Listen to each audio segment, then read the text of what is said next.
At Everly, do you plan on changing anything with labor and delivery this time around? Will you have Brooke take pictures and Abby film? Would you consider to take a class or two with Jackson so that he can help you out this time around? I'll answer this.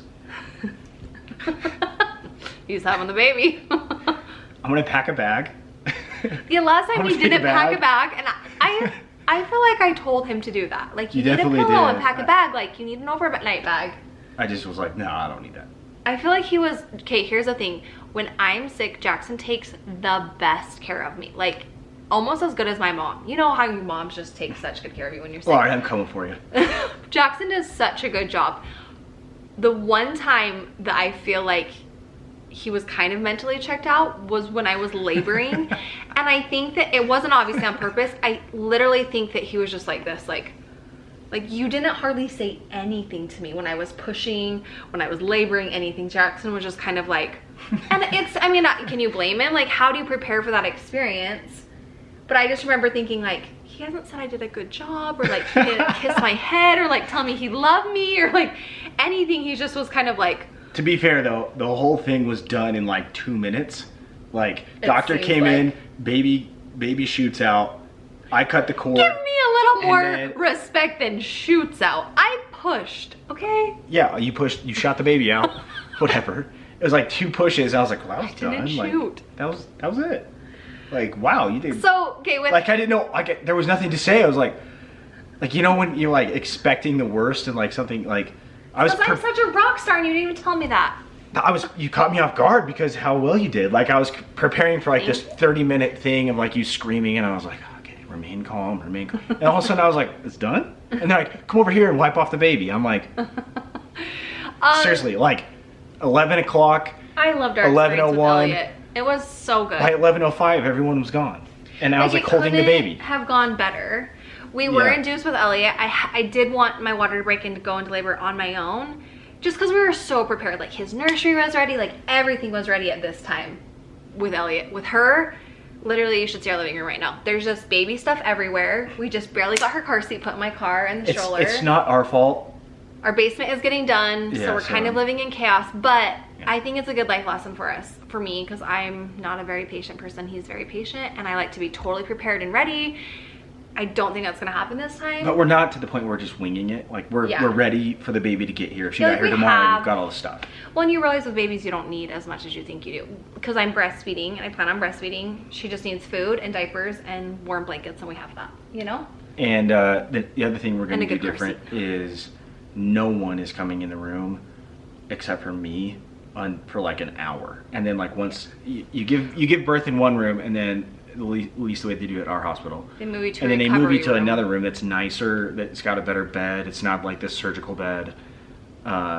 So when we get moved, then we're gonna let people come in, because it was just total chaos for a while. Yeah, I couldn't even see what was happening with Elliot. I couldn't even see them weighing him or wiping him off, because, which isn't a bad thing, because it's just such like a hard situation, because everyone just is so excited. They're like, love your baby. They just want to be there, and we want that. Like, it would hurt my feelings if our family didn't feel that way, but at the same time, I think I missed that like intimate moment of those first dad moments, and like I didn't get to see my baby get wiped off. And it was the same with Cooper. Like, I was induced with Cooper. That was a really hard labor. So then it made me terrified to be induced with Elliot, because I was in labor with Cooper for 2 days. But then with Elliot, our doctor scheduled us. Remember, we were sitting on the couch like hours before watching National Geographic. We went and got Chipotle before. Like, we were so calm and ready. Which Chipotle is gross, by the way. Everything went really, like, I hardly experienced any pain. I labored for 2 hours, and then I got my epidural. Like, it just went really smooth and great. But then with her, I'm like, if this is our last, I really want to soak in every single moment. So we are going to have a photographer in the room, just because I feel like they're really good about not being in the way, though. You know, they're behind the scenes capturing it, because those are priceless photos, and they're so tender to have those.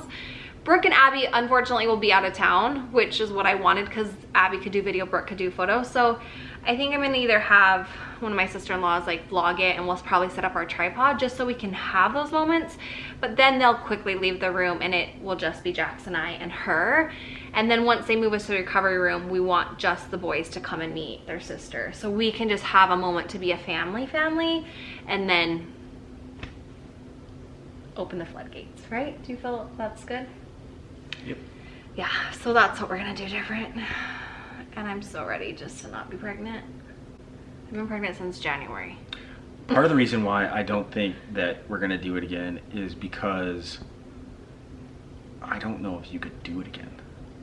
Like, some women are like with labs. Elliot, you were just like walking, like going on walks, moving stuff around. Like, we go to the place and walk around the soccer fields. Complex.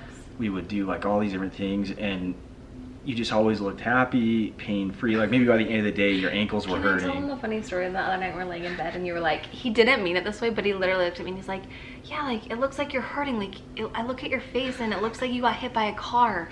I'm like, what? And he's like, no, that's not what I meant. That's not what I meant. I'm like, what did you mean then? And he's like, no, and then I'm like, no, I get it. That's what I feel like. If you were to see someone being so sore and like they're recovering from an injury, that's how I'm moving around these days. Like, I bet people probably think you're complaining a lot, but I think that you... But I also feel like I'm tough. Never... You're tough as nails. You're tougher than all of your brothers. You could beat the shiz out of all of them, right? Like, you couldn't beat me up, but you could beat all of them up.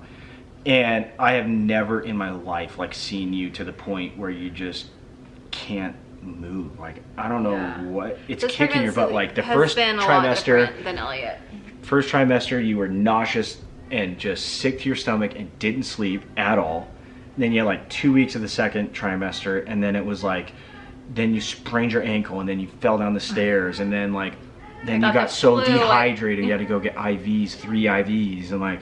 And you know what's crazy? Some women have it way harder than I have. But that's like another thing that's like, I honestly just don't know physically if I can do this again. Because then it's obviously weighing on my family. They have to take care of me. Maybe it was because of back-to-back. And we've got Elliot, which he was a late walker because of his eyes. Yeah, so packing him around while I've been so pregnant has been hard. Yeah, but today, Elliot's walking now. He's just been moving everywhere, so it makes us happy. Yeah, he's perfectly walking and... all the things. Yeah, so I think that I got something in my eye. You just don't let him fool you. He's crying. It's okay. You can open up to us and tell us how you feel. I think it's the dirt from riding the motorcycle. I just heard your eye squeak. Anyways, go ahead.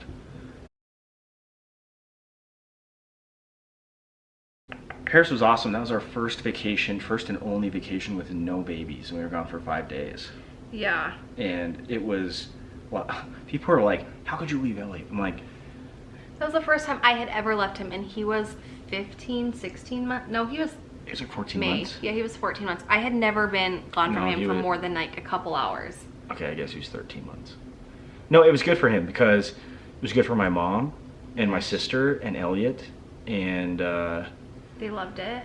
It was good for us. Like, I don't think that you can be a good parent unless you recharge your batteries. Yeah, like you get kind of pushed to the edge, and you're, you know, like you can go like a year, but you just need like a day or like a couple hours. Like it almost like you don't lose emotion in it, but I realize like sometimes you just start going through the motions when you're a mom or a dad. You know, you get up, you do the same routines, you take care of the kids, but then it's like absence makes the heart grow fonder. It's so true, because the whole time in Paris, even though we were away and we were like happy to be away, we talked about our kids so much.